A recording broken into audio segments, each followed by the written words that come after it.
da explicação do... só foi perdida a explicação do Atletas aí, que teve o pequeno errinho lá, né?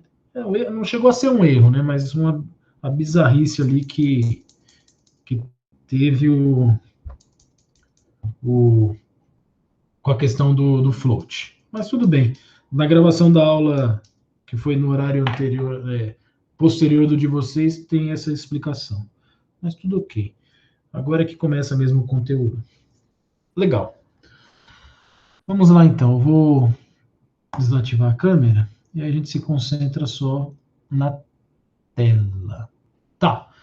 Então tá aqui a resolução, né? Deixa eu ver se na resolução eu fiz isso.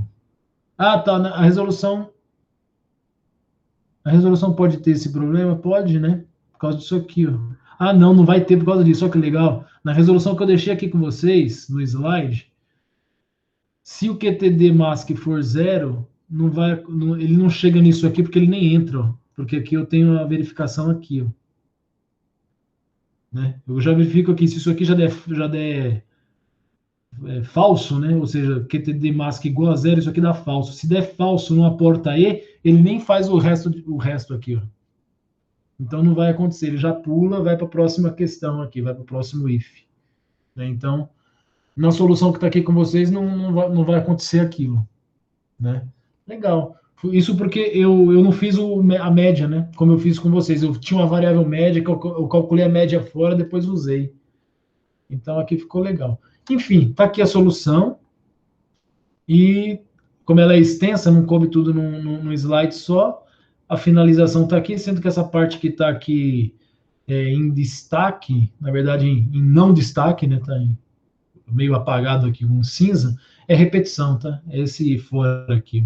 Só para ter ideia de onde que continua, certo? Legal. Tomem cuidado, jamais ultrapasse o limite do vetor. Isso eu já chamei a atenção de vocês. A linguagem Java trata essa extrapolação, outras linguagens não. No caso do Java, ele vai dar um erro em tempo de execução, runtime error, e isso vai subir uma exceção de array out of bound exception, ok? Em algum momento aí nos exercícios, eu propositalmente vou causar um array out of bounds para vocês verem, tá? Se não for hoje, vai ser na próxima aula, se não vai ser na aula de exercícios. Em algum momento a gente provoca esse erro, tá? Então tomem cuidado de nunca ultrapassar o limite. Entre 0 e tamanho menos 1. Foi índice negativo, vai subir a exceção. A índice maior, igual ou maior o tamanho, também vai subir essa exceção, ok? E aí a gente vai para a passagem de parâmetros. Eu tenho dois exercícios que a gente comentou no final da aula passada, que é aquele cadê? É isso mesmo, elementos pares e índices pares, tá? Eu vou fazê-los com vocês, mas eu já vou aproveitar para matar o coelho matar vários coelhos aí com um tiro só. Então já vamos ver a questão de passagem de parâmetro, e aí eu vou resolver esses dois exercícios já usando funções, misturado com vetores. Aliás, deixa eu deixar aqui o chat de vocês. A gente não fez o teste, né, pessoal? Hoje, de ver, porque tá comigo a gravação. Eu entrei, era 5 para as 9, e eu já estava com o controle, então a gente não fez o testezinho lá, mas tudo bem. Eu imaginei que a gente não ia fazer por conta do horário, que é na segunda aula. Mas tudo bem. Tá, voltando aqui. Vamos fazer o quê? Vamos ver a questão do passagem de parâmetros, tá? Então vamos lá. Passagem de parâmetros de vetores. Por padrão, e entenda esse por padrão, não é como... Aliás, quando fala por padrão, parece que é do tipo assim, gula, né? Vai goela abaixo. Mas não, tem um porquê, tá? E a gente vai chegar a essa conclusão. Por padrão, na linguagem Java, todo vetor é automaticamente passado por referência. Lembram do que eu falei sobre passagem de parâmetro por valor e referência? Relembrando rapidamente, na aula que a gente falou de funções. Eu tenho a função main. Dentro da função main, suponho que eu tenho a variável A com valor 10, suponho que eu tenho a variável B com valor, sei lá, 20. Nossa, tá horrível isso aqui. Inclusive o B já tá horrível. B não ficou melhor, mas ok. 20. Se eu invoco uma função chamada fun, passando A e B, você tem que lembrar dos... E aí vamos supor que depois eu dou um print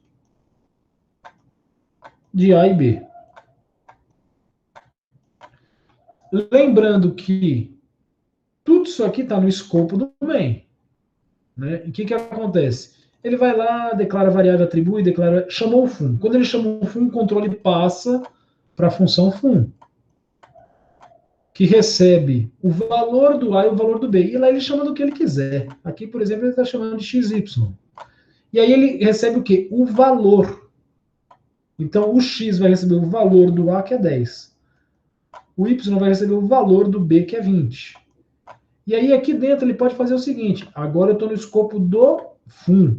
Dentro do escopo do fun, XY é dele. Ele pega o X e faz o que quiser. Lá tinha 10. Ele vai lá e fala, não, agora vai ter 100. Ele lá, o Y tinha 20. Ele falou, não, agora o Y passa a ter 500. Terminou. Volta para o main. Quando ele volta para o main, volta exatamente para cá, onde a chamada foi feita. Não tem nada mais para fazer, ele vem aqui dar o print. Quando eu dou o print do A e B, vai vir o quê? 10 e 20. Ah, mas e lá onde ele modificou para 100 e 500? Ele modificou lá no quadrado dele, e não no quadrado do main. Passagem de parâmetro por valor. Certo?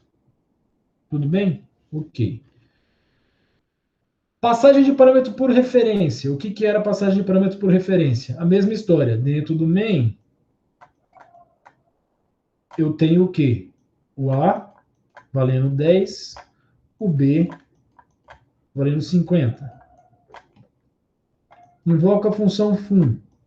Só que ao invés de passar o valor do A ou o valor do B, eu até lembro que eu criei alguma coisa assim, para falar, ó, essa setinha significa endereço. Eu estou passando o endereço do A e estou passando para você o endereço do B. Certo? E aí depois vem o print AB aqui.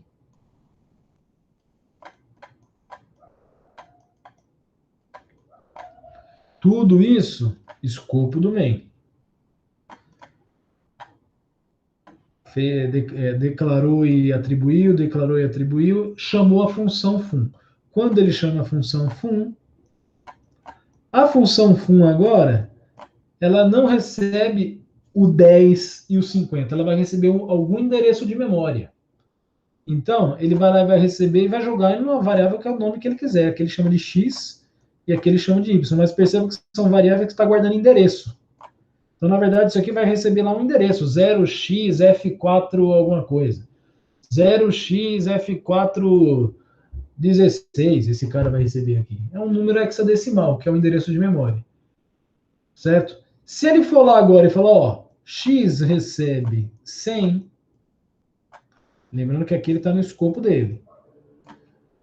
Se ele vai lá e falar, ó, x recebe 100, y recebe 500, o que ele vai fazer é o seguinte, ele vai até lá e falar, ó, não tem mais 10 aí, porque agora ele tem um endereço, ele não tem o valor. Ele está modificando diretamente no endereço de memória. E o endereço de memória é daquela variável lá. Ele fala, bom, agora você não tem mais nem 100.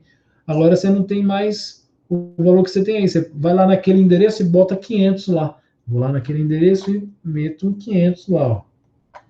Terminou, volto para cá. Quando ele volta para cá, volta exatamente aqui, não tem mais nada para fazer, vai para a próxima linha, print AB, vai printar modificado. Por quê? Porque eu passei as referências da variável e não o valor. Então, nesse caso, mesmo a partir do escopo do fundo, eu tenho acesso à região de memória das variáveis do main. Claro, não todas, as que foram passadas como argumentos de referência. Ok? Isso é passagem de parâmetro de valor por referência. Ok? Vocês se recordam disso aí que a gente falou?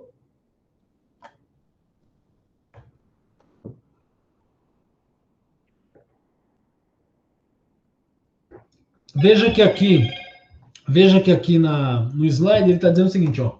Por padrão, na linguagem Java, todo vetor é automaticamente passado por referência.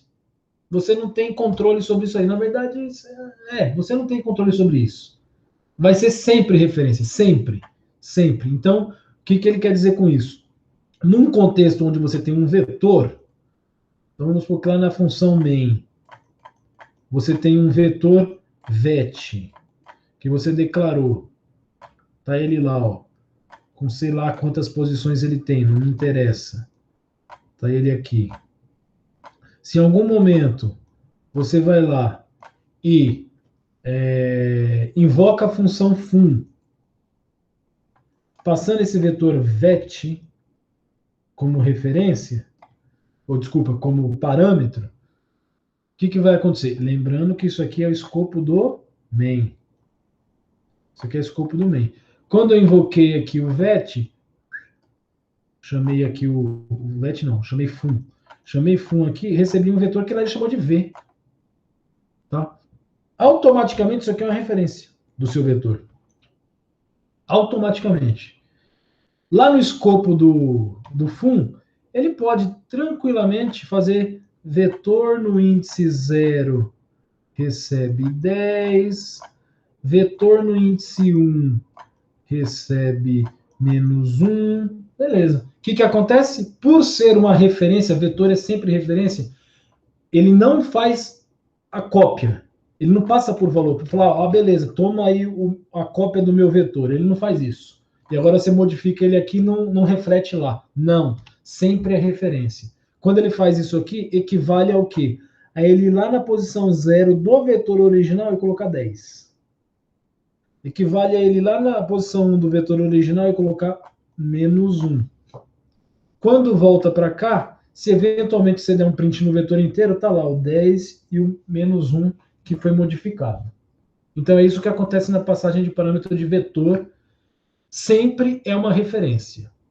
Sempre é uma referência. Agora eu vou tentar puxar uma coisa da memória de vocês. E não é obrigado vocês a lembrarem, tá? Mesmo porque isso não é conteúdo de PI. Então eu não estranharia se vocês não lembrassem, não tem problema. Mas vamos ver, porque foi uma coisa que a gente falou, pode ser que vocês se recordem. Quando eu dei a aula de funções e eu comentei sobre passagem de parâmetro por valor e por referência, eu fiz um exemplo de passagem de parâmetro por valor, ok. Mandei acho que 2 variáveis para a função modificou, quando eu voltei ela não estava modificada. Eu mostrei que a passagem era por valor e não por referência. Na linguagem Java, para eu fazer a passagem de parâmetro por referência, eu precisei fazer algumas coisas. Eu precisei criar uma classe, colocar eu não lembro se eu coloquei 1 ou 2, mas enfim, colocar algumas coisas dentro dessa classe, usar essa classe para instanciar um objeto e pegar esse objeto e passar como argumento da função. E aí eu falei para vocês, ó, em Java, sempre um objeto é passado por referência. Tanto que eu passei esse objeto como referência, ele modificou esse objeto dentro da função, no escopo da função. Quando eu voltei para o main, mandei imprimir, ele estava modificado. Certo? Então eu preciso da figura de um objeto. Eu precisei criar uma classe e dessa classe criar um objeto. Aí vem minha pergunta: como que eu criei aquele objeto? O que eu fiz? Que operador eu usei? Como que eu criei aquele objeto?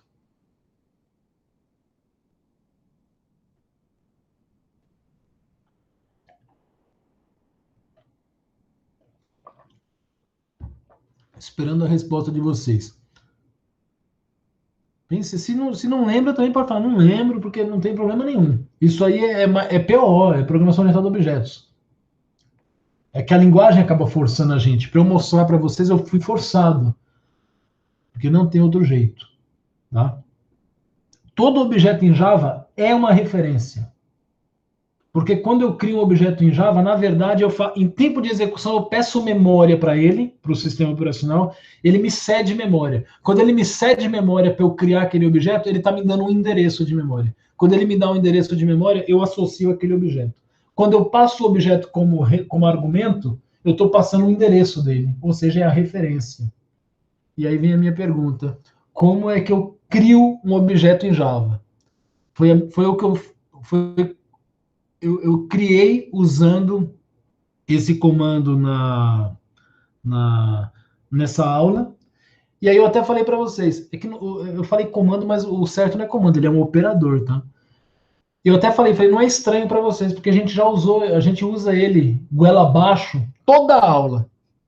Toda aula a gente usa ele goela abaixo, criando objeto. Criando um objeto muito útil para a gente, que a gente usa o tempo todo.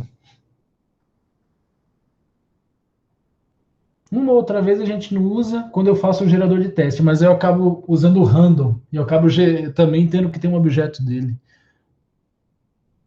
Não vão lembrar mesmo? Tudo bem. Não, não. Já virou loteria agora. Vamos jogar Void. É mim. Não. Pois é, já virou. Pessoal, é o new. Toda vez que eu uso new, eu estou criando um objeto. Eu devo ter feito isso na aula lá com vocês. Deixa eu me recordar aqui. Acho que isso deve estar onde? Deve estar nos exemplos, né? Função. Deixa eu ver. Acho que está em parâmetros, ó. Parâmetros. Referência. Olha lá, quer ver? Ó? Criei a classe, ó. Aqui, criei a classe inteiro. Declarei o inteiro, ó. New inteiro. Quando eu faço um new inteiro, eu estou instanciando um objeto. Isso aqui, eu estou pedindo memória para a máquina. Falo, me dá memória aí para eu conseguir guardar esse negócio aqui, ó. Ele me cede a memória. Aqui eu estou guardando um endereço. Aqui eu estou guardando endereço. Quando eu passo aqui, ó, olha lá. Quando eu estou passando A e B aqui, aqui na verdade eu estou recebendo endereços. Por isso que aqui eu estou modificando. Aqui, ó, a gente já acostumado a instanciar o objeto. Aqui na verdade é um endereço, tá? Agora, quando eu faço isso aqui, olha aqui, aqui eu não tenho endereço, eu estou criando duas variáveis. Ela está guardando valor. Quando eu estou passando aqui, estou passando os valores. Aqui eu estou recebendo valor, tá? Aí vem agora o que eu falei. Parece que é engula goela abaixo aí, ó. Por padrão, na linguagem Java, todo vetor é automaticamente passado por referência. Engula, por padrão. Não, não vou engolir não. Por quê? O que acontece? Todo vetor em Java, o que eu sou obrigado a fazer? Olha aqui, ó. Eu crio a variável que vai guardar o vetor, criei a variável que vai guardar o vetor, criei a variável, mas eu não tenho o vetor ainda. Em que momento que eu tenho o vetor? Aqui, ó. Quando eu instancio ele com tamanho 100. Quando eu instancio ele com tamanho 100. New float 100. New char 100. New int 100. O que eu estou fazendo aqui? Pedindo memória para guardar um vetor de 100 posições. Nesse momento aqui, o que o sistema operacional me dá?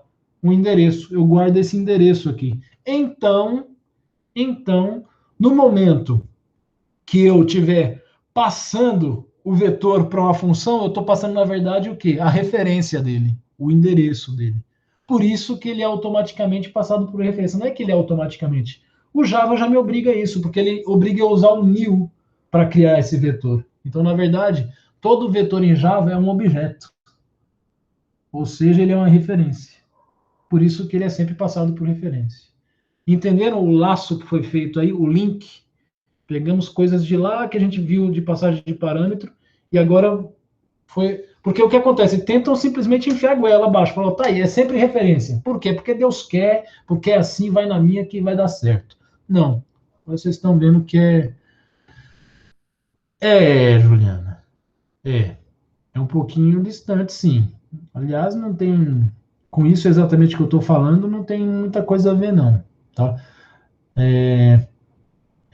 Se a gente tiver um tempo no final do curso, eu vou introduzir para vocês o começo de tipo abstrato de dados. Aí começa a ficar perto de banco de dados, porque o tipo abstrato de dados em programação, em algoritmos, em estrutura de dados, é, é, é, o, é o embrião de uma tabela no banco de dados.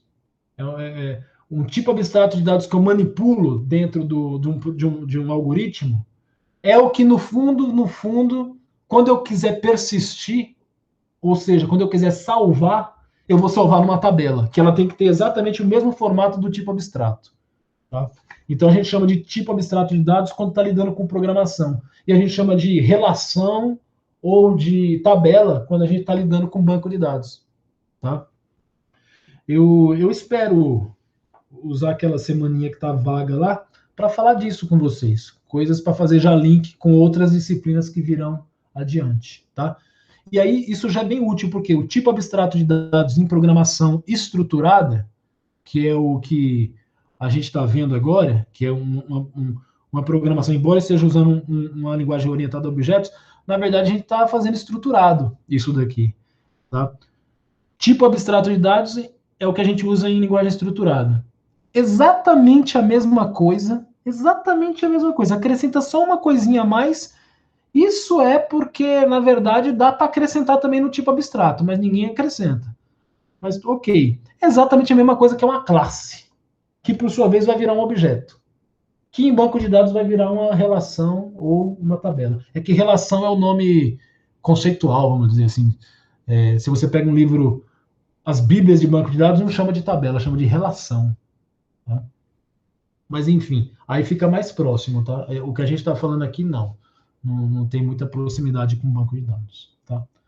Ok, então, acho que eu consegui fechar os links desde lá, quando a gente mexeu com funções, passagem de parâmetro, e a gente terminou aqui em vetor, mostrando o porquê do vetor ser passado sempre por referência. Porque, na verdade, ele é um objeto. Na verdade, ele é uma referência mesmo em Java. Tá? Atenção!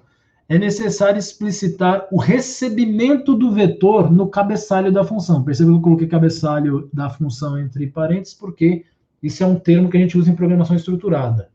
Em orientação a objeto, como é o caso do Java, a gente usaria a assinatura do método, mas é a mesma coisa. O que eu quero dizer com isso? Exatamente isso aqui, ó.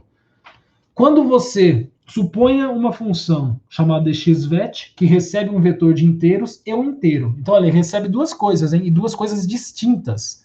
Um vetor de inteiros, que é uma referência, e um inteiro, que é valor. Então, dentro da mesma lista de argumentos, eu vou ter uma referência e outro que não é referência. E tudo bem. Isso não tem problema. Tá? Ok. Dentro da função main, por exemplo, onde você está programando, o seu vetor foi declarado lá, fez tudo que tem que fazer, vamos supor que você vai chamar a função exvet. O que você vai fazer? Exvet, olha aqui, passei o vetor, vírgula, n. Perceba que eu só escrevi o nome do vetor. O nome do vetor é vetor. Vetor, passei vetor.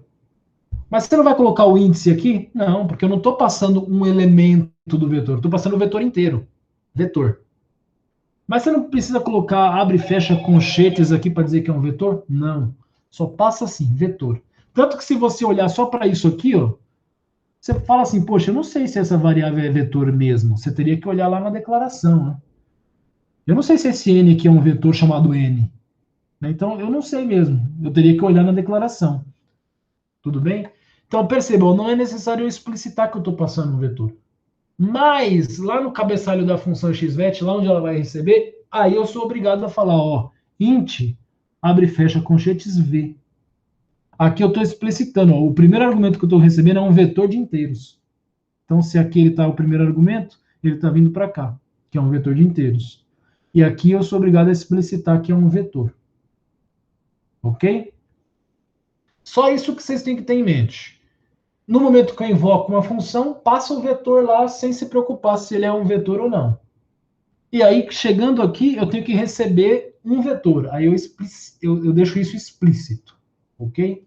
Vamos resolver, então? Tem um outro aqui que a gente vai fazer depois, mas vamos resolver os dois exercícios que... Acho que ninguém falou mais nada, né? Os dois exercícios que ficaram da aula passada, o elementos pares e o índices pares, e a gente vai fazer isso utilizando já funções. Vou olhar aqui. Aqui vocês e vocês. NB2, né? Vamos ver. Eu já até deixei aqui, ó. Vamos começar pelo elementos pares. Elementos pares.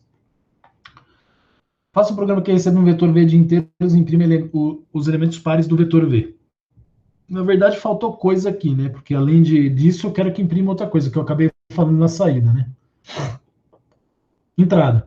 A entrada contém apenas um caso de teste com duas linhas. Na primeira linha tem um inteiro n de 1 a 1000. que é o tamanho. Ok. Depois, na segunda linha, há n valores inteiros separados por espaços em branco, que é cada elemento do vetor V. Beleza. Saída. Vamos ver o que é que ele quer que eu imprimo na saída, porque tem coisa a mais que não foi falado aqui, né? O programa gera apenas uma linha contendo os elementos pares do vetor V separados por um espaço em branco cada. Então, percorro aqui e vejo, ó, você é par, você é par, você é par. Mostrou lá. Após o último número par impresso, mostra a quantidade de números pares presentes no vetor V. Então, na verdade, é o contador disso aqui, né? É 1, é 2, é 3. Mostra o 3 lá. Isso eu não estou falando aqui. E pula uma linha no final. Beleza. Então, vamos lá. Eu vou resolver esse problema usando função. Então, o main vai ser responsável só pela leitura. New folder. Pela leitura e pela escrita do resultado. Não, nem pela escrita. Eu vou, no momento que eu estiver fazendo, eu vou elucidando junto com vocês. Tá. Import Java Util Scanner. Public class elementos pares. Public static void main. String slug. Beleza. Vetor que eu vou chamar de vet. É a primeira vez que a gente vai fazer isso. Ó. Aqui, o que eu fiz? Eu criei a variável que vai guardar o vetor, mas ainda não aloquei o vetor. Vou deixar para fazer isso depois. Ó. Scanner, scan igual new scanner. Na verdade, isso especificamente não é a primeira vez que a gente faz, que a gente fez no Atletas, né? O que vai ser a primeira vez que a gente vai fazer é isso, ó. Fala para mim qual o tamanho, qual que é o n aí, ó. O cara me falou o n. Agora eu vou alocar aquele vetor new int com o tamanho n. Isso sim é a primeira vez que a gente faz. Ó. Ele me falou qual é o tamanho, e aí eu fui lá e aloquei o vetor daquele tamanho que ele falou. Certo? No Atletas a gente fez assim também. Declarou aqui e depois instanciou. Né? Eu criei a variável aqui e aqui eu criei o vetor com tamanho 100. Lá era um tamanho chumbado 100. Agora aqui não. Depende do que o cara informou aqui para mim. Ok, depois disso, então vou ler os n valores. E começando em 0, menor que n, de 1 em 1. O que eu faço? Ler os valores aí. Ó. Vet no índice i recebe o quê? Scan.nextInt. Beleza. Leu todos os valores. Pronto. Na linha 17 aqui, o que é garantido para mim? É garantido que o vetor é garantido que o vetor V está todo preenchidinho já. Agora resolvo o problema. Qual que é o problema? Imprimir os pares e quantos pares tem. Aí eu vou pedir para uma função fazer esse trabalho. System out println. Presta bem atenção aqui agora como é que eu vou projetar essa função, tá? Eu vou chamar ela de print pares, print conta pares, porque ele vai imprimir e contar, vai fazer as duas coisas. Print conta pares, passando o vetor, olha lá como é que eu passei o vetor, ó. Não estou passando o vetor especificando que é um vetor. Eu não estou passando o vetor especificando um índice. Não estou. Estou passando só o quê? Vet. E o tamanho desse vetor, que é n. Ponto e vírgula. Perceba que essa função print conta pares, ela está dentro de um system out println. Então, o retorno que vem dela vai ser impresso também. Então, o que eu vou fazer dentro dela? Dentro dela, eu vou imprimir na tela os números pares do vetor, deixando sempre um espaço depois. E também vou contar quantos pares são. Essa contagem de pares, o print conta pares não vai imprimir, ele vai retornar esse valor. E esse valor que foi retornado, o println é que vai imprimir e pular a linha. Entenderam? Então ele vai imprimir só o conteúdo par do vetor. A contagem ele só vai retornar. Então vamos lá. Agora vamos definir. O main aí já acabou a tarefa dele. Agora vamos fazer o public static int main não. Int print conta pares. Recebe. Ó, olha como que eu recebo um vetor. Aqui eu especifico. Estou recebendo um vetor chamado v e um inteiro chamado n. Então, o que está lá no slide, ó. O vetor foi declarado aqui. O vetor foi preenchido aqui. Passei ele aqui como parâmetro. Perceba que eu não só coloquei o nome dele, mais nada. Aqui eu estou especificando, eu estou recebendo um vetor. O n, beleza, o n é inteiro, passei o inteiro, valor. Estou recebendo aqui, estou chamando de n também, podia dar outro nome qualquer. Aqui é valor, aqui é referência. Aqui é valor, aqui é referência. Tá? Agora sim, eu vou ter que percorrer esse vetor. Estou percorrendo ele, aquele for manjado. O que eu vou fazer a cada iteração? Verifica. Se o conteúdo se vê no índice i, o elemento que está lá, dividido por a resta da divisão por 2 for igual a zero, o que eu vou fazer? Imprime ele na tela. Print ln não, só o print. Print o quê? Print o cara. E pula a linha. Pula a linha não, desculpa, dá um espaço. Além disso, conta pares. Se trata de um acumulador, então começa de zero. Toda vez que você entrar aí, significa que você encontrou um par. Então, conta para mim. Imprime na tela e conta. Terminou esse for, linha 31, depois que ele passou por aqui tudo, o que aconteceu? Ele imprimiu na tela todos os elementos que eram pares do vetor, deixando sempre um espacinho, e contou quantos eram. O que eu faço com essa contagem? Retorno para onde? Para quem chamou. Vai vir para cá, ó, que está dentro de um print ln. Ele vai imprimir o número e pular a linha. Então vai ficar bonitinho do jeito que o enunciado quer. Cadê? Olha lá. Ó. Quem são os pares? 8, 4, 2. Quem está fazendo isso é o print conta. E ele também já está contando. Então ele vai imprimir lá 8, 4, 2. Retornou para o main. Chegou no main, 8 espaço, 4 espaço, 2 espaço. Quem fez tudo isso foi o conta. Print conta. Retornou o 3 para o main. Quando ele retorna o 3 para o main, o que o main faz? Imprime o 3 e pula ali. Entenderam? Vamos testar e executar. Vamos executar com os testes. Elementos pares. Vamos ver se tem erro, né? Elementos pares.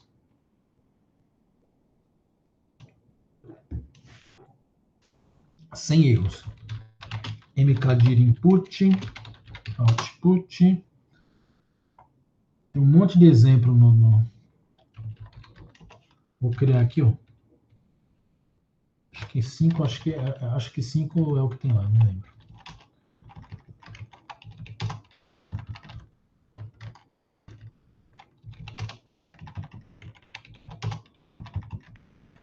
Ok.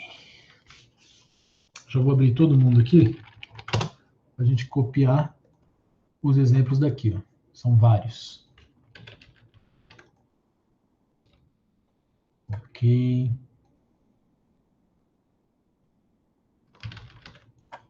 Ok.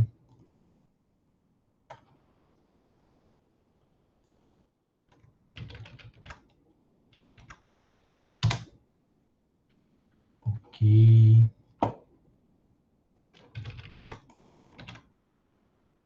Ok.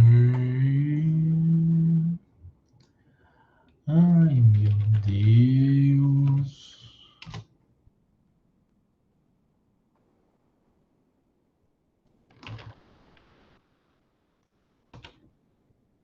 Ok, legal.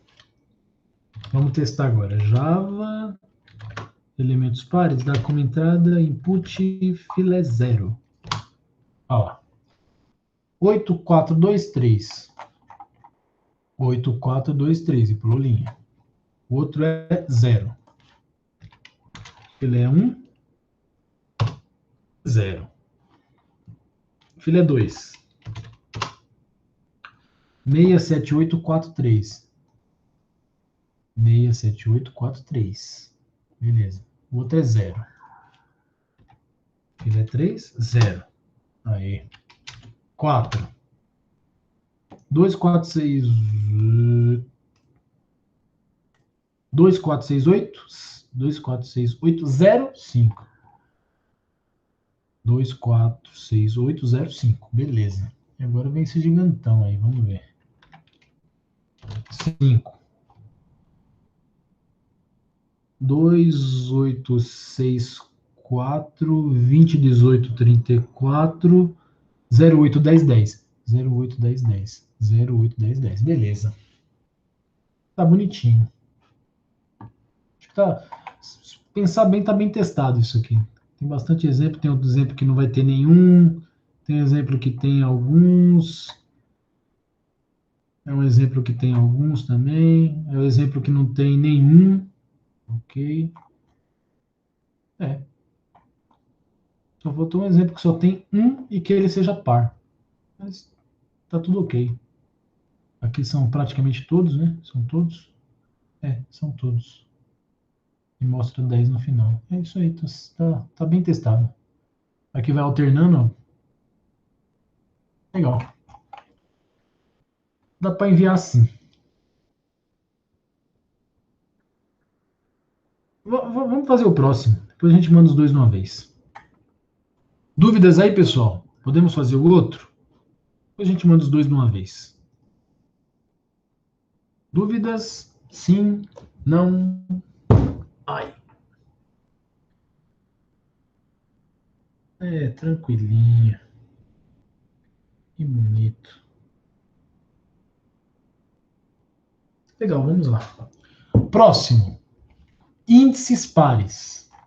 Índices pares. Índices pares.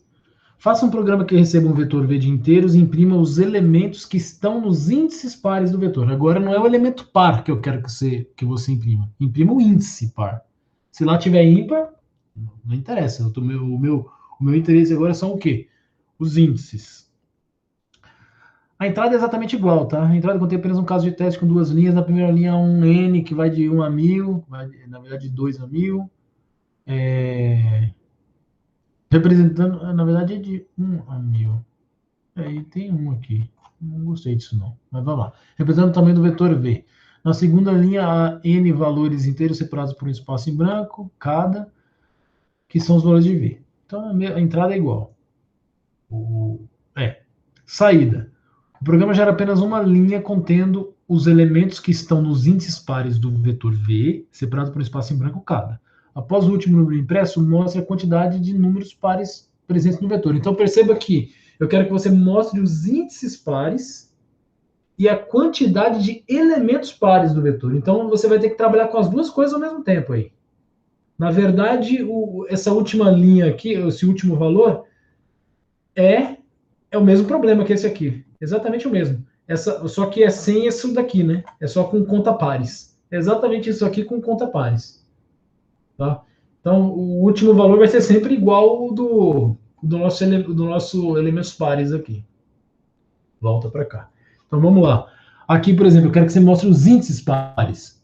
7, 4 e só. Ah, não, isso aqui também. 7, que é índice 0, 2 e 4. Então tá lá, 7, 4, 2. E quantos pares tem? 1, 2, 3. A mesma coisa aqui.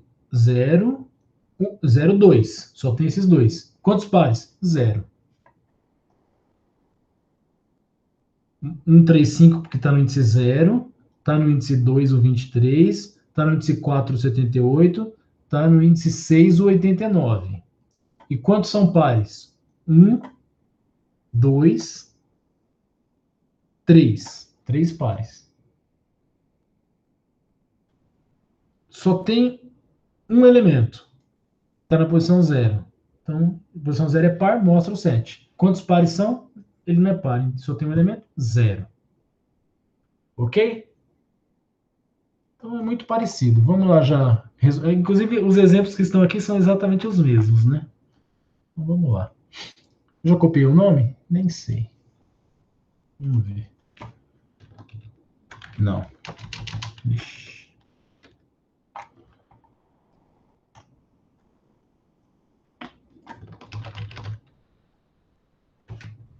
Ai, que vontade de cantar.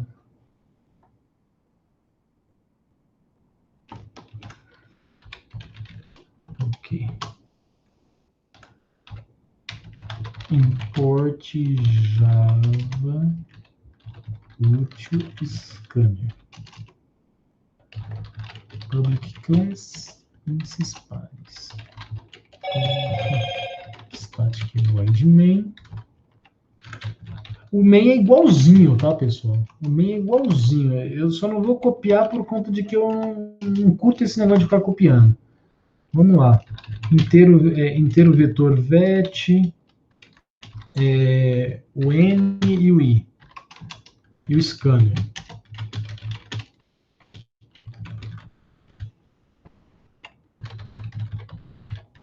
Ok.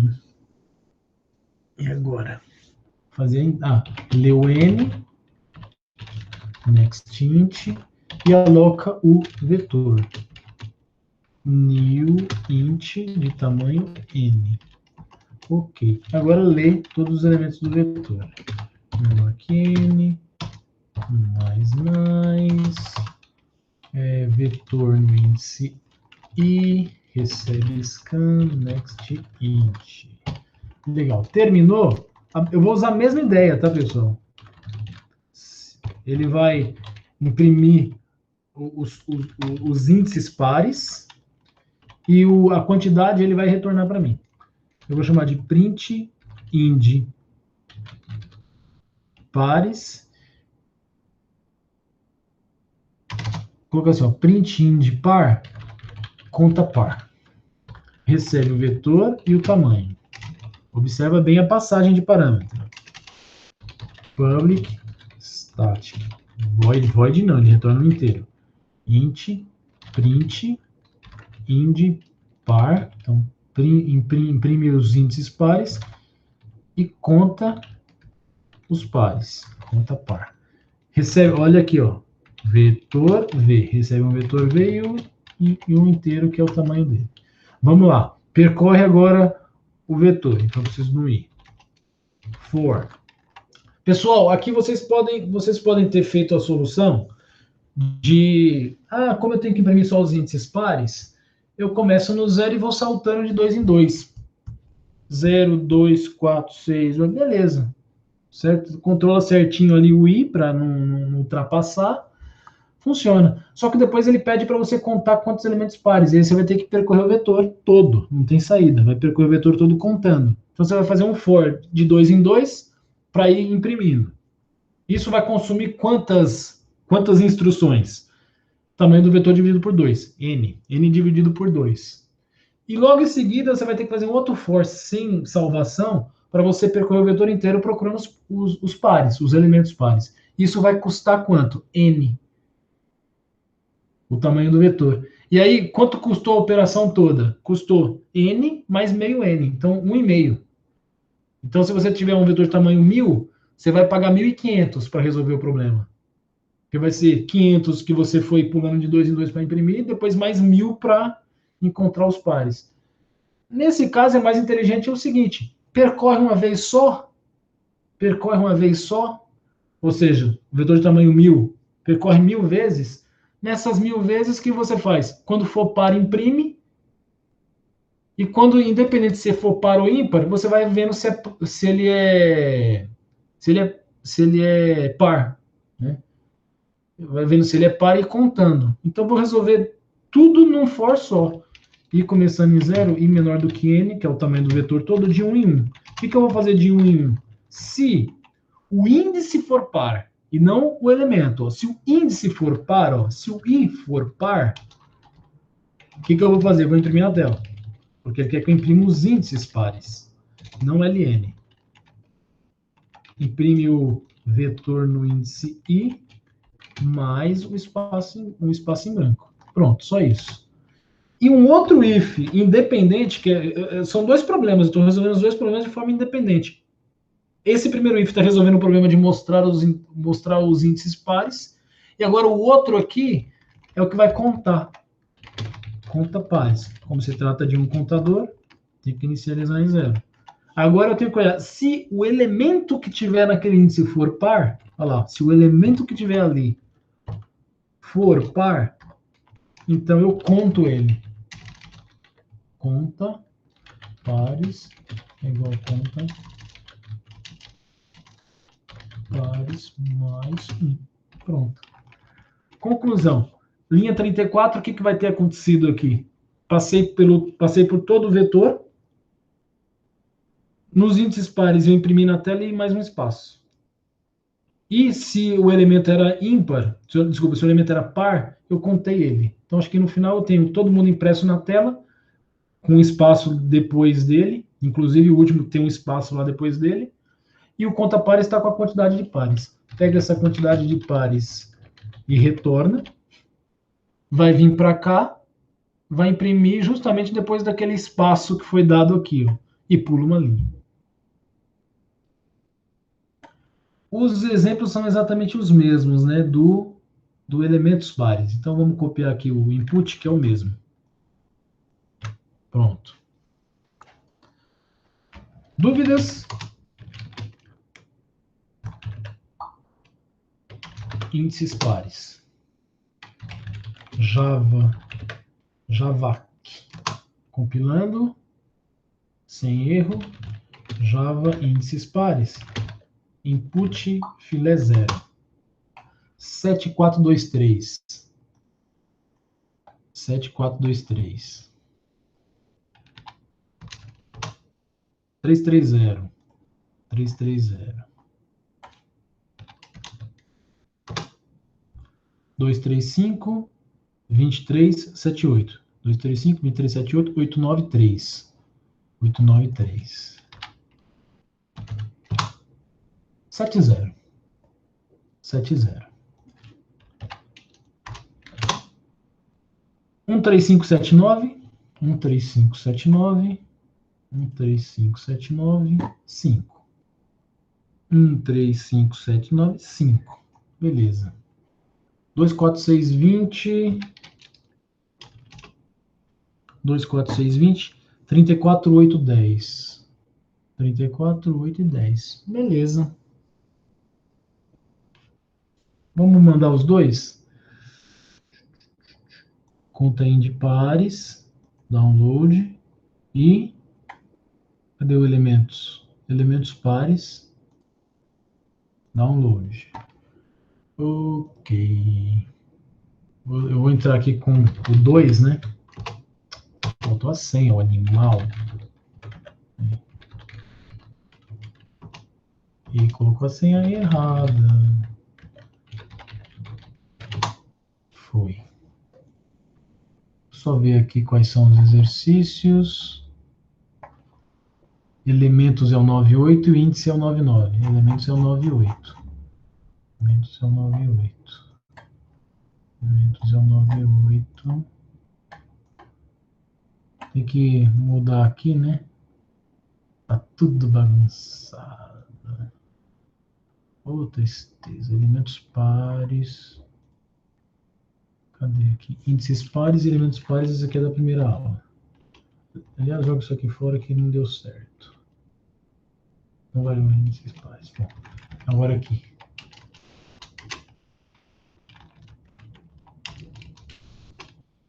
Aí, elementos pares. É o 98, né? E o 99 é o índices pares. Tá aqui os dois rodando.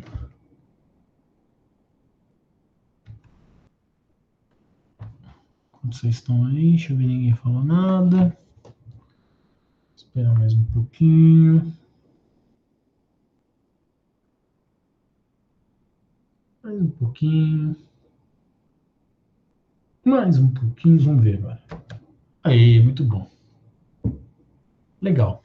Os dois aceitos. Tudo bem, galera? Vamos seguir? Vou tomar um chá aqui, deve ter até esfriado já. Mas tá calorzinho hoje.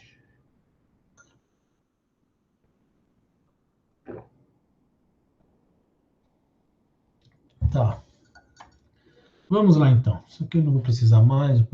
Quer dizer, eu acho que não, né? Tá, deixa aí.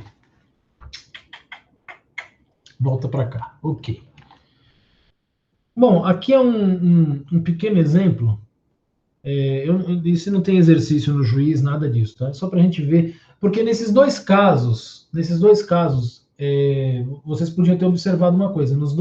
Nesses dois exercícios, eu passei o vetor como argumento, ele usou o vetor para fazer uma contagem, para imprimir na tela. Ele não modificou esse vetor para eu ver modificando lá no main.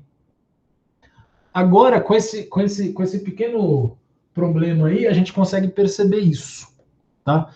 Faça uma função chamada scanVetor, que recebe um vetor de inteiros e um inteiro representando o limite do vetor.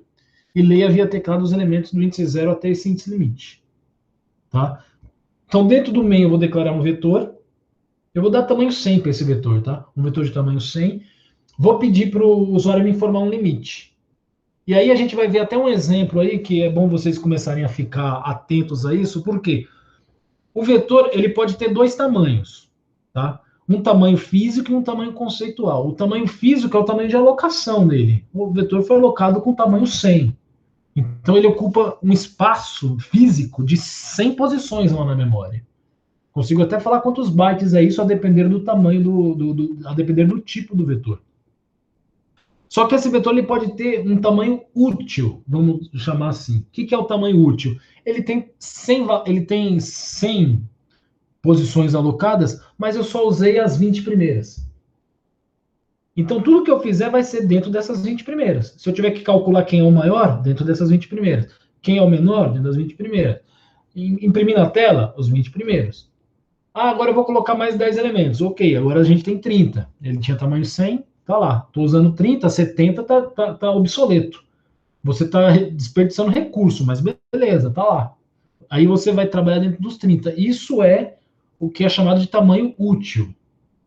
Tamanho de alocação, tamanho físico, tamanho real é o 100. Tá? Então tenham isso em mente porque isso é bastante usado. Tá? De eu ter um vetor de um tamanho enorme, mas só usar um pedaço dele. Isso é inútil, porque isso é desperdício de recurso, tá? Mas pode ser usado. Perceba que nesses dois exercícios que a gente fez, eu não tenho desperdício, porque o usuário me falou, quero um tamanho N. Ok, aloco de tamanho N, ele lê os N valores, ele vai trabalhar com justo, né? O recurso que ele alocou é o recurso que ele necessitou, tá? Mas isso não é uma regra. Vocês podem ficar atentos a isso, tá? Então, eu vou fazer isso nesse exercício aqui. E aí vocês vão ver agora a passagem de parâmetro por referência, ou seja, o vetor sendo modificado em outra função, embora o escopo dele seja no main.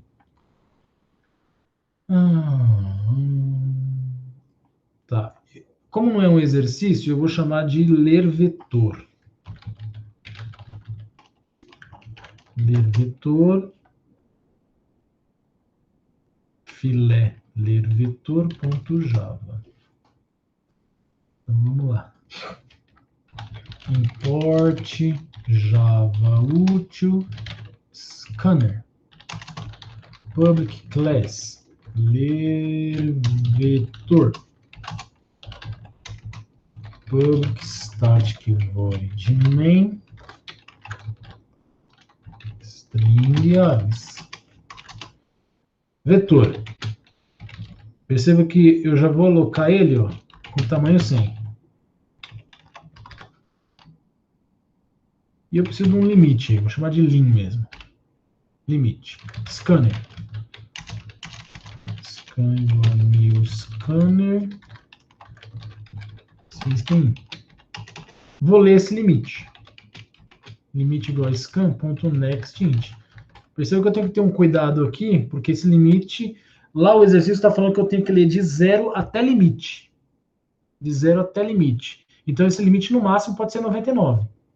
Ele não pode, ele tem que ter entre 0 e 99, para eu não ter problema de array out of bounds. Então, eu vou fazer meio que um tratamento aqui para validar, ó, enquanto limite for menor que zero, enquanto limite for maior do que 100, eu tenho que ficar perguntando. Pessoal, tô fazendo de qualquer jeito aqui. Depois, o interessante é voltar e verificar se essa condição está correta. Eu vou continuar aqui. Então, ali ele leu o limite correto, tal. E agora, o que eu faço? Chamo uma função chamada scanVetor. Passando o quê? O vetor vet e o limite dele. Depois, eu vou imprimir esse vetor na tela. E menor do que... Vou imprimir ele inteiro, tá? Mais, para a gente ver, porque eu só usou um pedaço do vetor. System out print ln. Aqui eu vou imprimir o vetor como se fosse um vetorzinho mesmo. Print. Aí presta bem atenção, que aqui eu vou usar uma coisa que eu até não recomendo, que é o caso ternário. Então, eu estou imprimindo os índices, um a um. E acrescentando o quê? Depende. Depende. Se esse i for menor que 99, ou seja, 0, 1, 2, 3 até 98, concatena com espaço. Quando chegar em 99, que 99 é menor que 99, não. Pula uma linha. Então, no último, ele pula a linha ao invés de acrescentar um número. Tá? Eu já fiz isso com vocês em outros exemplos, só que aí eu usei if else. E aí eu repeti o system out print ln. Aqui eu usei o caso ternário. Tá? Beleza, vamos fazer agora o scan vetor. Public, static, ele não retorna nada, ó, então ele é um procedimento. Void scan vetor. Recebe o quê? Um vetor, olha aqui, ó. Referencia que é um vetor. V aqui o limite eu vou chamar de N. Tudo bem. Tá? Agora eu vou ter que ler cada um deles. Pessoal, uma coisa que eu tenho, assim, me dá um certo arrepio, eu ter dois scanners, ó, no mesmo fonte, tá? E por que isso me dá um certo arrepio? Porque isso já deu erro na minha vida, tá? Só que aqui eles estão em escopos diferentes, então não tem problema, tá? O problema é quando você declara dois scanners, os dois scanners vinculados ao system in dentro do mesmo escopo. Aí vai ter problema, tá? Então tomem sempre cuidado com isso, de você ter dois scanners no mesmo escopo. Agora, como eles estão em escopos diferentes, não tem problema, tá? Mas de qualquer forma, sempre que eu tenho dois scanners dentro do mesmo fonte, eu começo a ficar meio que com um olho na missa e outro no padre. Para isso não dá problema. Mas aqui está tudo ok. Percorro o vetor da posição 0 até a posição n, inclusive a n, tá? De 1 em 1 fazendo o quê? Colocando um valor lá dentro. Perceba que eu estou modificando o vetor. Modificando o vetor. Terminou de modificar? Beleza, não tem um return, porque é procedimento, né? Na verdade, eu tenho um return implícito aí, né? Porque como eu estou modificando uma variável, ele vai ter um retorno lá, entre aspas, um retorno, né? Algo vai ser modificado. Alguma informação que está acontecendo aqui está indo para lá, através da referência. Tá? Mas eu não tenho retorno específico da função. Ela é um procedimento. Tá? Ok, finalizou aí. Ó. Acho que está tudo certo. Vamos testar isso aí. E aí, de fato, a gente está vendo um vetor alocado dentro do main, certo? Alocado dentro do main, passado como argumento de uma função, ele foi para o escopo da função, foi modificado lá. Portanto, se a modificação que foi feita no outro escopo refletir aqui, ó, onde eu estou exibindo, é porque essa passagem de parâmetro aqui é feita por referência, como a gente já estudou bem exaustivamente na aula de funções e a gente deu uma pequena revisada na aula de hoje. Eu vou aqui, ok. Qual que é o nome? Vetor. Já avancei. Ler vetor. I. Não declarei esse I aí, não?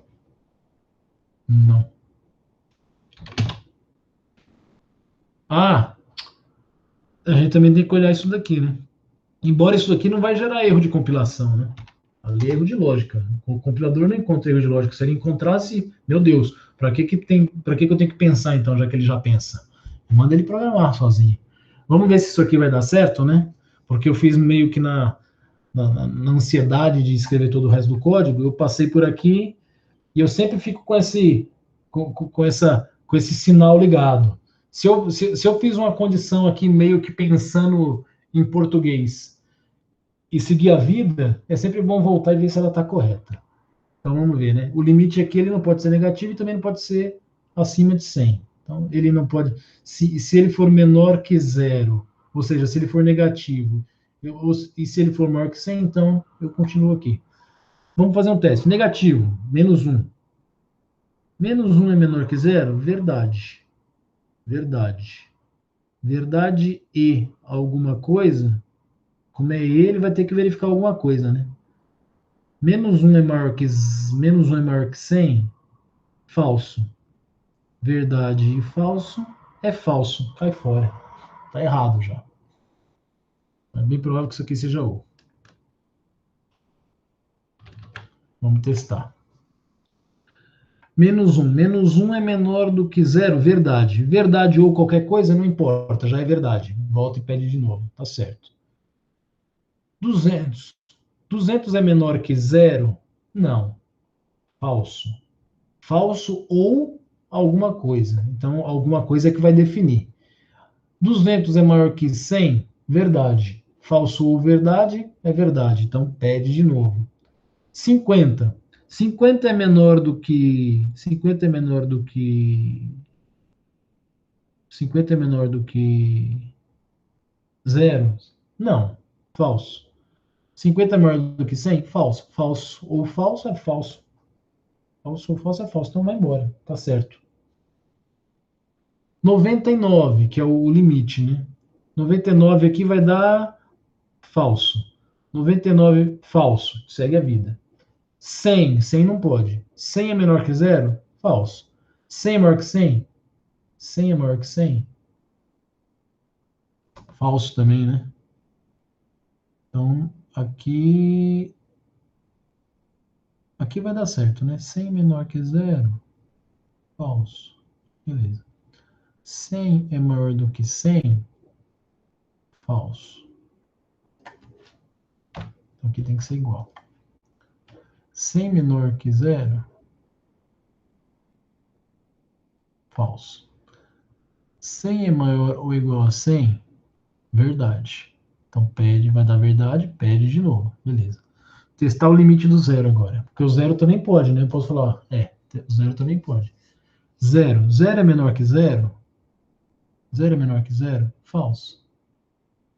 Zero é maior. Falso. Falso ou falso, segue a vida. Ok, é assim. Agora tá ok. Foi. Java, ler vetor. Tá esperando o limite, né? Tá esperando o limite. Se eu colocar número negativo, não aceita. Quer dizer, não tem nenhum aviso lá, né? Mas eu sei que não aceita porque foi eu que programei. Se eu colocar algum número maior que 100, 150, tá lá, ó. 160, né? O próprio 100, tá? Legal. Vou pôr agora um certo, 7. Agora ele já está no. O que ele está esperando aqui já é o que está aqui, ó.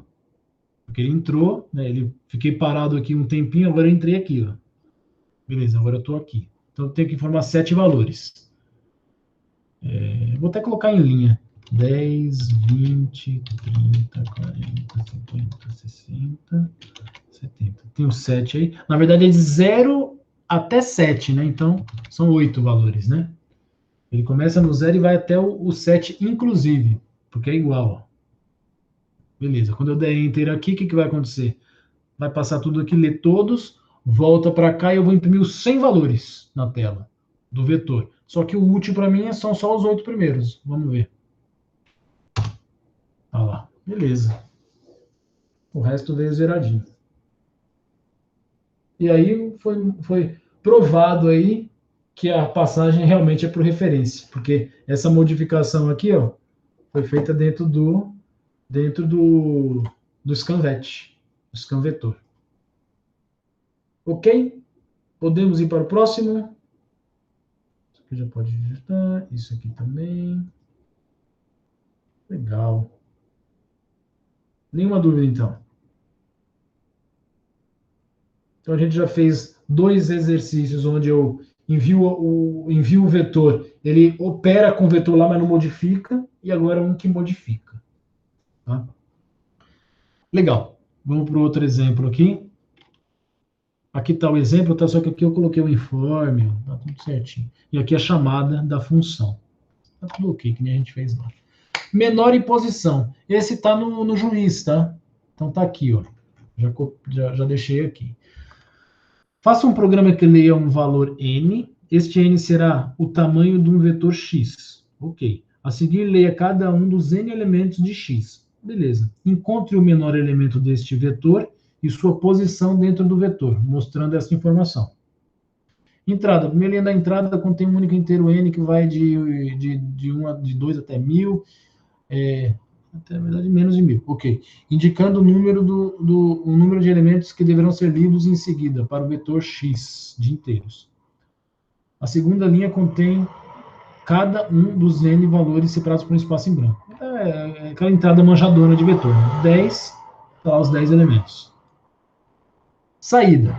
A primeira linha apresenta a mensagem menor valor 2 pontos, seguido de um espaço e do menor valor lido na entrada. A segunda linha apresenta a mensagem posição 2 pontos, seguido de um espaço e da posição do vetor na qual se encontra o menor valor lido.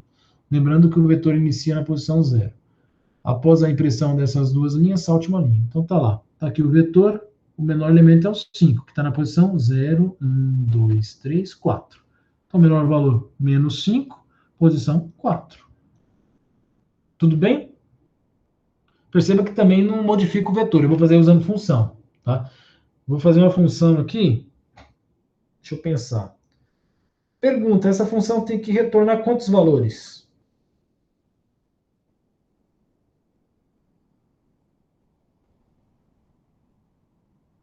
Dois, o Albano disse aí. Quais 2 valores são esses aí? Será que são 2 mesmo? Não dá para eu fazer com um só? Porque função não retorna 2 valores.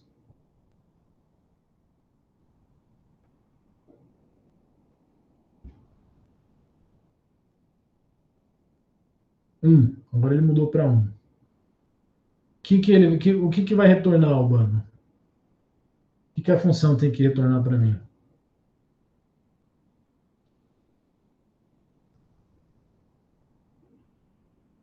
VI e I. Para que eu preciso do VI? Eu preciso do VI?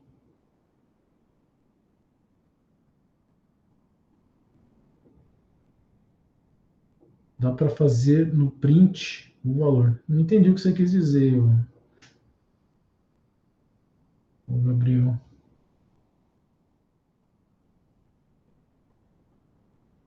Dá para fazer no print.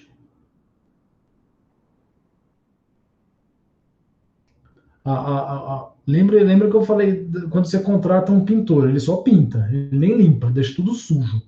Então eu não vou fazer print de nada dentro da função. A função, a tarefa dela é determinar quem é o menor. E retornar o que para mim? O Albano disse que ele tem que retornar o valor e a posição, que é o VI e o I. Isso. Eu só preciso da posição.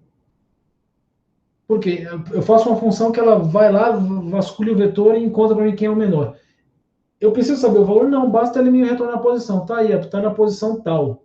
Tá na posição 4, que nem o caso ali. Eu falo, legal, valeu.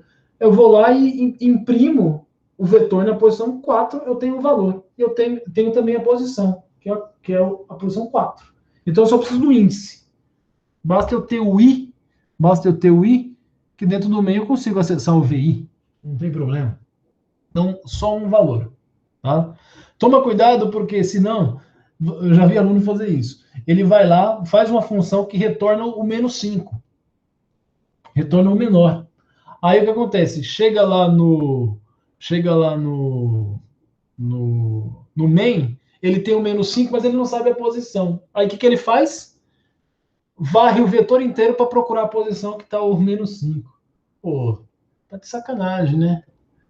Pô, esse trabalho já foi feito lá dentro do onde você encontrou o -5, só que ao invés de retornar o -5, era só você ter retornado a posição. Isso já resolveu o problema, tá? Eu vou fazer dessa forma, viu? Então vamos lá. E aí tem agora uma jogadinha legal, que vai ser bastante útil para muitos problemas que vocês vão resolver. Então prestem atenção aí, que é justamente de encontrar o menor. E aí eu vou fazer mais perguntas aí para vocês. Fiquem alertas aí. Legal. Então, import Java útil scanner. Public class, menor posição. Public static void main. String args. Beleza.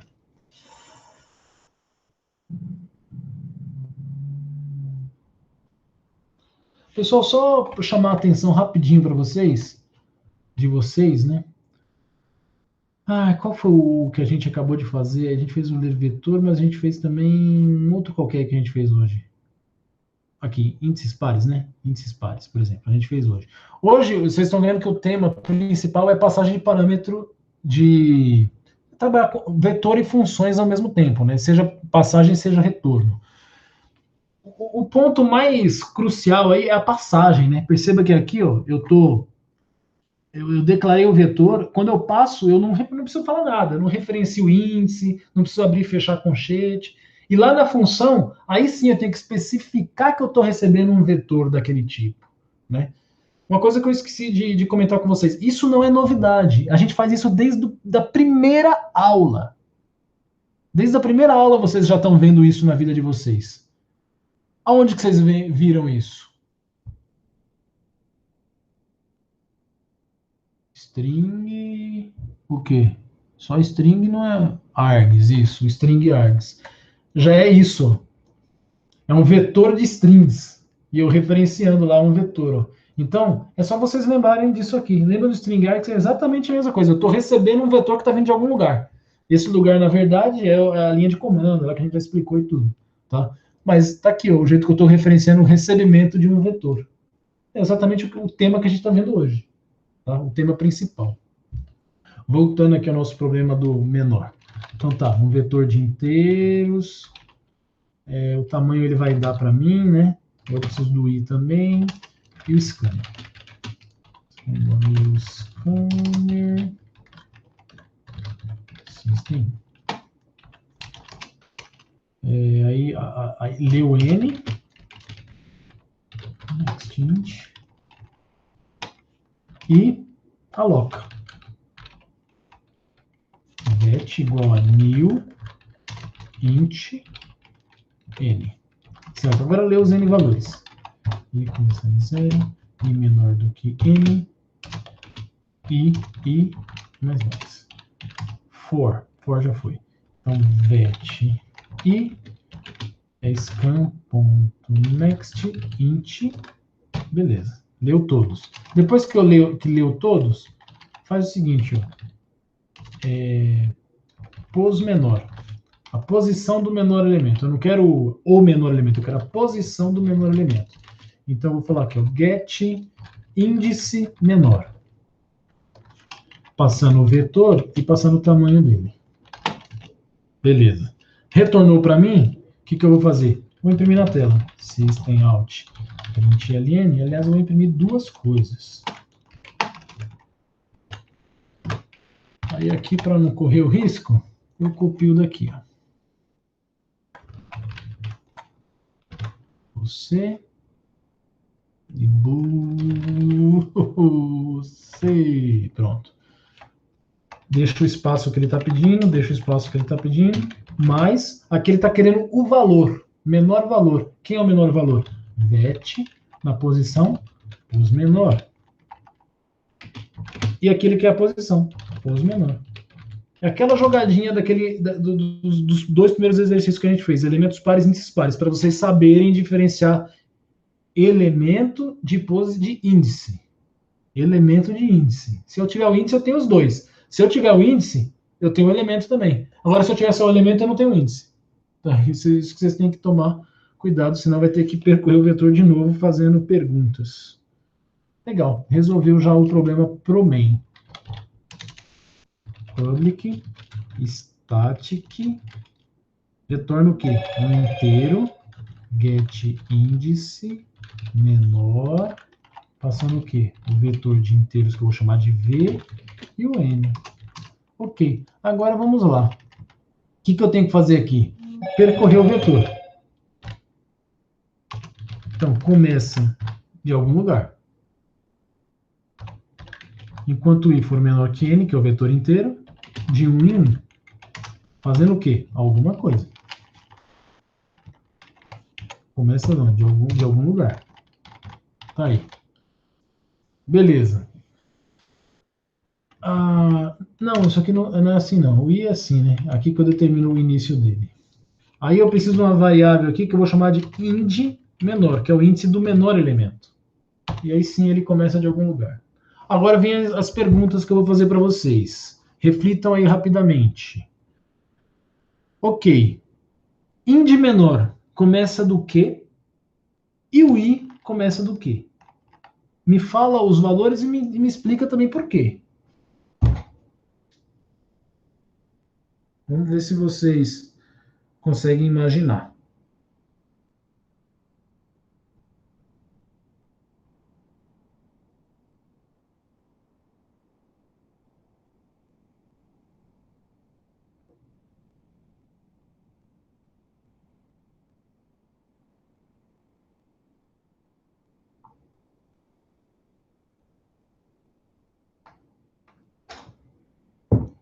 Ninguém? Só tem 4 alunos na sala, né? 6 ali, um é a apresentação, o outro sou eu. Renato. Deixa eu ver, o Albano falou, começa, deve ser E0 e compara 1 a 1. Tá, mas esse 0 aí que vocês estão falando, é para o índice menor ou é para o i? O i, fazendo que o i começa em 0. E o índice menor, começa onde?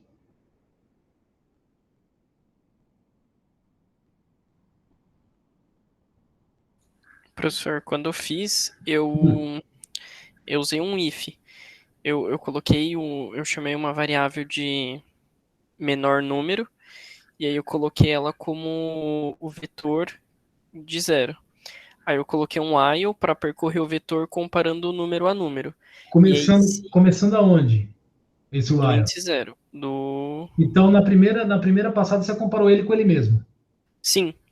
Tá, aí é uma instrução, vai funcionar, mas é uma É, instrução que você fez ele fazer à toa. eu poderia ter começado do 1, mas eu preferi ter Isso, começado do 0 para manter um padrão.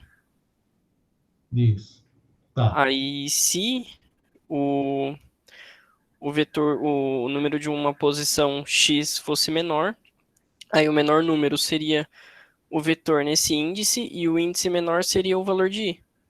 Aí o que você fez foi ir comparando 2 a 2 e vendo, comparando 2 a 2, comparando o que você tinha com o que está vindo do i e guardando quem é menor. Isso. Beleza.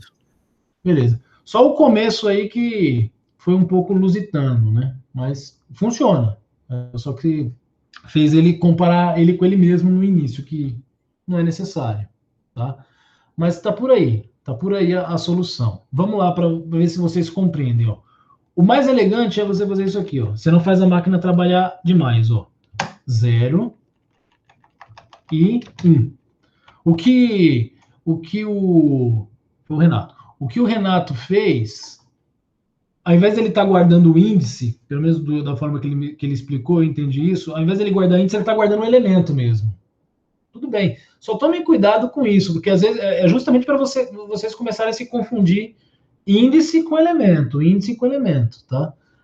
Eu posso trabalhar com índice o tempo todo. Se eu quiser o elemento, eu vou no vetor no índice que eu tenho, tá? É isso que eu costumo fazer, trabalhar sempre com índices, tá? Ok, se você guardou o menor valor, guardou o vetor no índice 0, também vai funcionar, tá? Mas o problema é que se você guardou o vetor no índice 0, você vai ter que manter duas variáveis. Uma para guardar o vetor, o valor, e outra para guardar o índice, quando não é necessário. Quando eu posso guardar só uma. A gente acabou de ver aqui que eu preciso de uma coisa só, não preciso dos dois. Tá? Ok. Qual que é a situação aqui, ó, que eu falo? Começa em zero, índice menor igual a zero. Esse índice menor é mais ou menos o que você estava fazendo aí, Renato, de guardar o valor menor. Só que ao invés de guardar o valor, eu estou guardando o índice. Tá? Então, eu estou falando aqui, ó. Vamos supor que você tem um saco de número e eu quero saber quem é o menor número dentro desse saco. O que eu faço? O que significa isso aqui, ó? Índice menor igual a zero. Eu vou lá e pego o primeiro número. Pessoal, não importa que número é esse. Esse número pode ser zero, esse número pode ser menos alguma coisa, pode ser menos o último elemento lá do inteiro, menos, sei lá, que droga de número gigante é esse.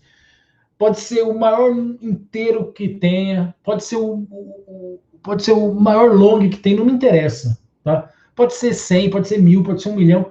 Se é o primeiro número que você está pegando, você não sabe o que tem lá. É o primeiro que eu peguei. Se o mundo acabar agora, quem é o menor? É ele. Então, o que eu estou fazendo aqui é isso, Bruno. Ó, de cara, foi a ideia que o Renato fez também. Foi a mesma ideia. De cara, esse é o menor. A partir daí, eu vou começar a pegar de números em números e comparar com o menor que eu tenho. Que na primeira vez é o menor. O primeiro já é o menor.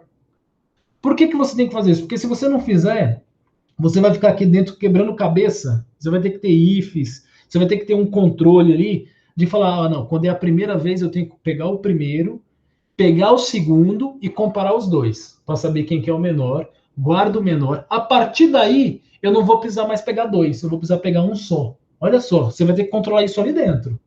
Ao invés de você ter essa dor de cabeça toda, é bem mais simples fazer isso. Ó. Pega o primeiro e já fala que é o menor.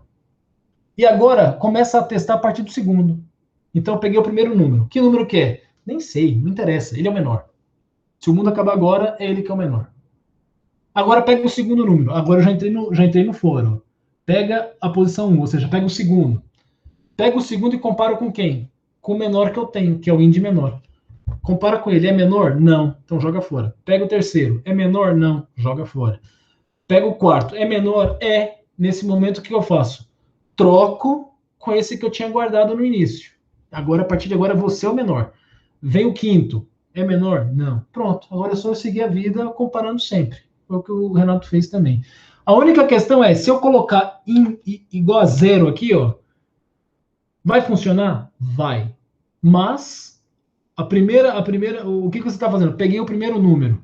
Peguei o primeiro número, não interessa qual é. Guardei ele como menor.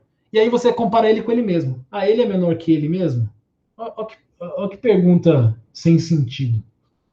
Ele nunca vai ser menor que ele mesmo. Então, eu não preciso, eu posso desconsiderar ele e começar de 1. Tá? E aí, a pergunta que eu faço aqui é bem simples. Ó. Se o vetor no índice I for menor, e aí, no caso seu, Renato, você comparava aqui com o próprio valor que você já guardou. Aqui eu comparo com quem? Com V índice menor. Ele está guardado também. Na verdade, eu estou guardando o número, mas eu estou guardando através do índice. Se por acaso ele entrou nesse if, é porque eu verifiquei que o iésimo número está sendo menor do que o menor que eu tenho. Então, ele é menor. Então, o que eu faço? Índice menor igual a I.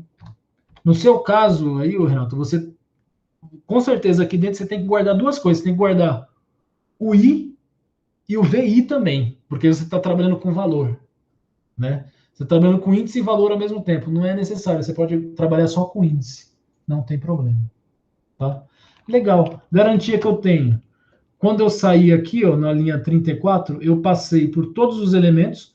Ó, na verdade, o for passou por todos menos um, né? Que o primeiro eu já considerei como sendo o menor. Pronto.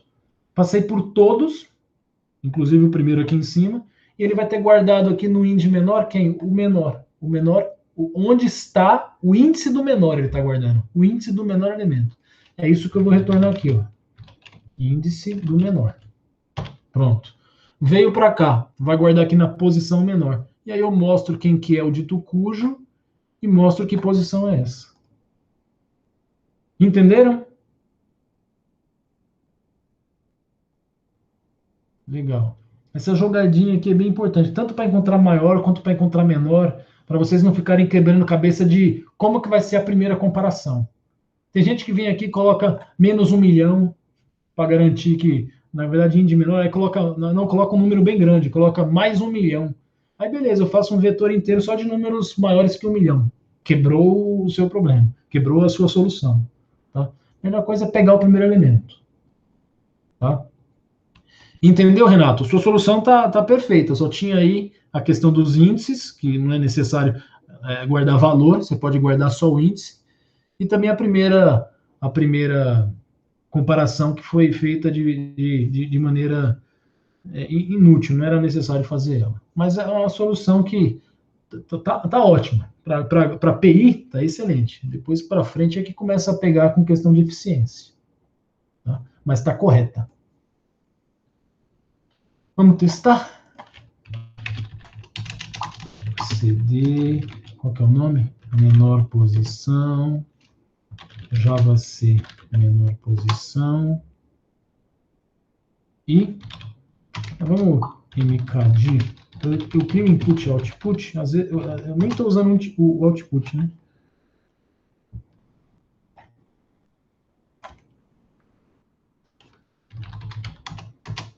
Ele é 0. E pum, beleza. Java, menor posição, input, filha 0. Ó, menos 5 na posição 0. Vamos fazer mais uns testes aqui, para a gente testar algumas outras situações. Então, primeiro aqui, 10 elementos. Vamos fazer com que o primeiro já seja o menor e nunca mais mude. Beleza. Então, o que vai acontecer aqui nesse teste? Ele vai pegar aqui o índice 0 como sendo menor, vai testar com todos e nunca vai entrar aqui. Ó. Isso aqui vai dar sempre falso. Tá? Então, o primeiro já era o menor. Menor é 1 na posição 0, isso mesmo. Esse outro teste aqui, vamos fazer com que o menor esteja na última posição.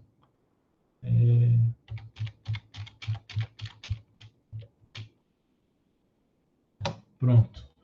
Então, na verdade, ele adotou você como menor, nunca trocou, só na última vez que ele trocou. 0, posição 9, né? Olha lá, 0, posição 9. Outro teste. Que é trocar sempre. Como é que ele troca sempre?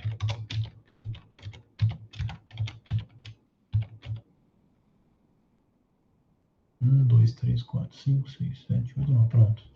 Então, aqui ele pegou 10 como menor. Trocou na primeira passada. Trocou na segunda. Trocou na terceira. Trocou todas. Então, vai ter que vir o quê? O menor é também, né? Vai vir 1 na posição 9. 1 na posição 9. E um teste aleatório. O teste aleatório é o próprio primeiro, né? Primeiro, ele adotou, não trocou, não trocou, não trocou. Trocou aqui, depois não trocou nunca mais. Beleza. Então, tá em alguma posição aleatória lá no meio. Legal, tá tranquilo. Dá para enviar sem muito medo do resultado. A gente tá 23:05, tem ainda mais uns 8 minutos que eu acabei roubando lá, né, no início. Tá. Que problema é esse? O 100. Menor posição, esse aqui foi o que eu fiz no primeiro horário. Esse é o que está com vocês agora. Menor posição. Enviar.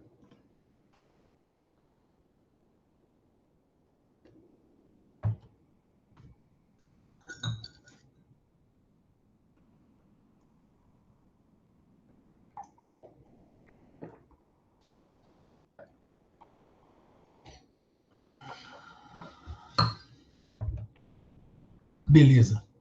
Tudo certo. Tranquilo, galera? Podemos ir para o último exercício? Legal. Talvez eu não termine ele, mas eu pelo menos quero iniciar ele com vocês. Fibonacci em vetor. Fibonacci vocês já conhecem bem. A gente já resolveu esse problema, não sei se foi nessa turma, se não foi, ou se foi nas duas, eu não me recordo mais. Mas tá tudo certo. Ah, tá aqui já. Olha aqui. Então vamos lá. Deixa eu já puxar para cá também, que nem a gente fez. Deixar ele amarradinho aqui. Esse aqui não precisa mais. Ok, vem para cá. Aqui vocês, aí. Tudo certo. Então vamos lá. Faça um programa que leia um valor e apresente o número de Fibonacci correspondente a este valor lido. Lembre que os dois primeiros elementos da série Fibonacci é 0 e 1. Tá. A cada próximo termo é a soma dos dois elementos anteriores. Tudo bem. Todos os valores de Fibonacci calculados nesse problema devem caber em um inteiro de 64 bits sem sinal. Eu acho que não vai ter problema no Java, porque esse sem sinal é por causa do C, né? Mas acho que não vai ter problema não. Qualquer coisa a gente vê o que acontece. Entrada. A primeira linha da entrada contém um inteiro T indicando o número de casos de teste. Cada caso de teste contém um único inteiro N que vai ter entre 0 e 60. Então, 0 e 60 é o limite máximo aqui vai ser Fibonacci 60, ok. Correspondente ao enésimo termo da série de Fibonacci. Saída. Para cada caso de teste da entrada, imprima uma mensagem FibN igual a X, onde X é o enésimo termo da série de Fibonacci.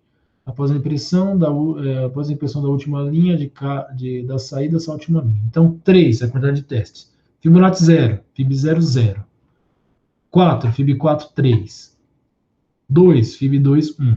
Beleza, a gente já resolveu esse problema utilizando o quê? Eu acho que eu cheguei a fazer até com recorrência, né? Mostrando para vocês como se não foi nessa turma, foi na outra. Mas acho que eu mostrei recorrência nesse curso e aí eu resolvi. Eu não sei exatamente se eu fiz em turmas diferentes, mas eu fiz questões usando recursividade. Tá, legal. Fibonacci eu fiz aqui com vocês.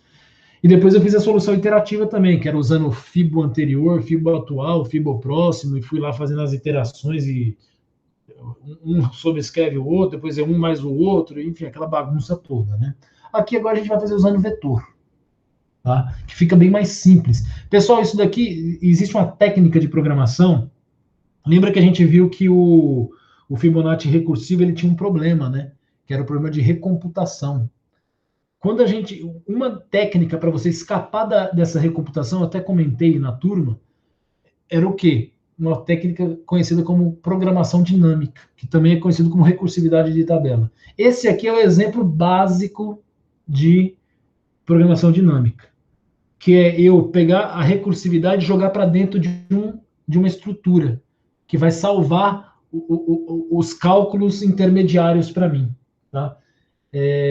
Então, esse é o exemplo básico, é o Hello World da programação dinâmica, é esse exercício. Tá?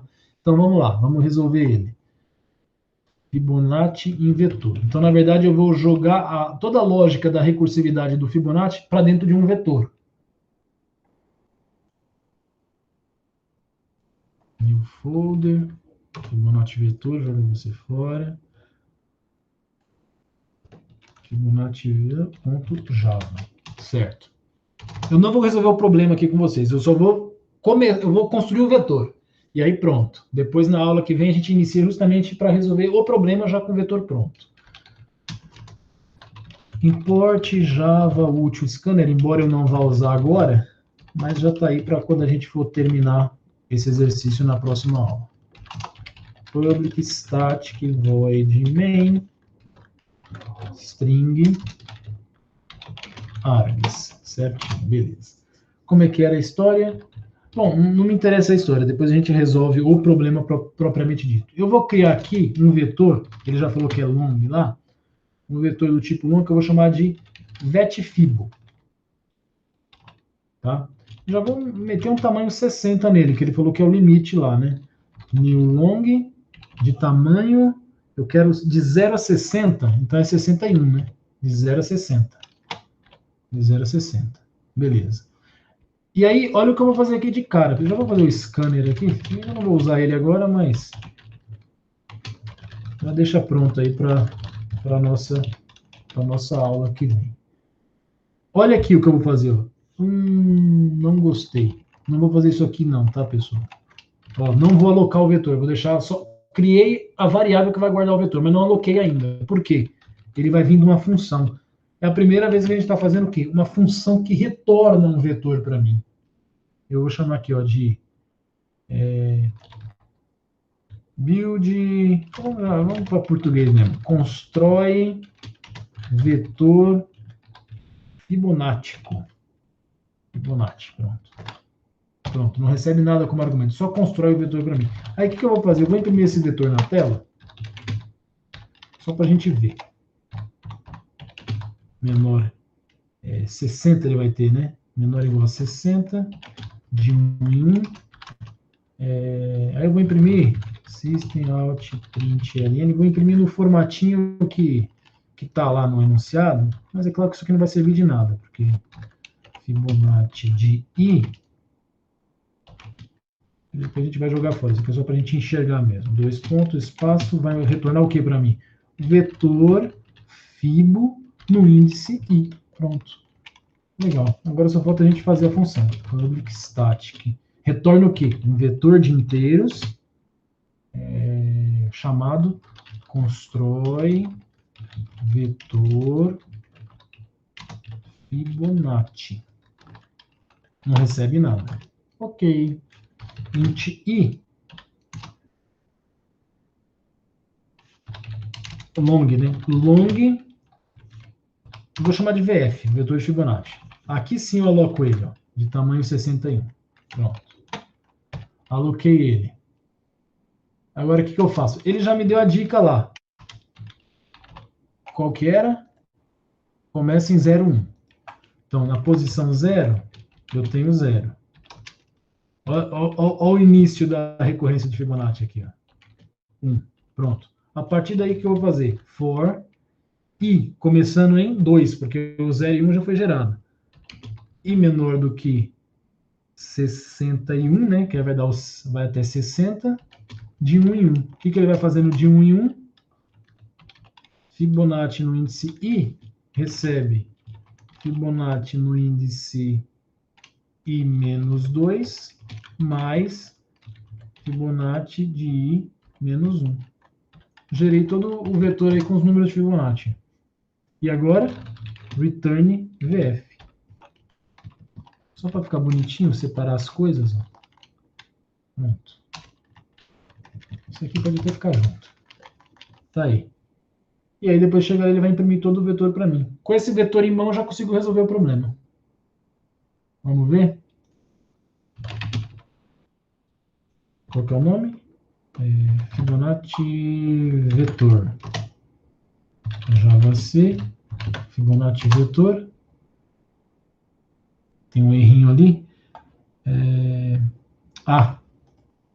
Não retorna um vetor de inteiros, né? Vocês nem para falar para mim, hein? Sacanagem, é um vetor de long.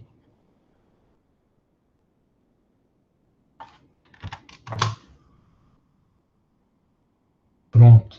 Java Fibonacci. Pum, tá lá. Ó. Vamos ver os primeiros. Ó. 0, 1, 1. Soma dos dois, 2. Soma dos dois aqui, 3. 5, 8, 13. Beleza, tá lá. Ó. Tá lá, certinho. Pronto, agora com esse vetor em mãos, só preciso que o usuário me fale qual que é o... Todos esses aqui, ó, eu vou pegando e imprimindo a posição do vetor. Acabou. Resolveu o problema. Beleza, pessoal? Até que eu acabei roubando 2 minutos ainda de vocês, depois das 23h13. Tudo bem? Dúvidas aí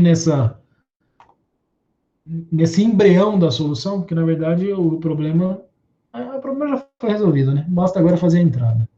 Não tem mais nenhum erro. Tudo bem? A aula que vem a gente inicia justamente aqui, tá? Eu já coloquei depois eu vou mudar o nosso cronograma, porque teve uma coisinha que não foi dada, tá? E eu vou transferir para a aula que vem, não tem nenhum problema. Deixa eu já finalizar a gravação. Cadê? Já finalizar a gravação. Já está tudo certo aqui. Ok.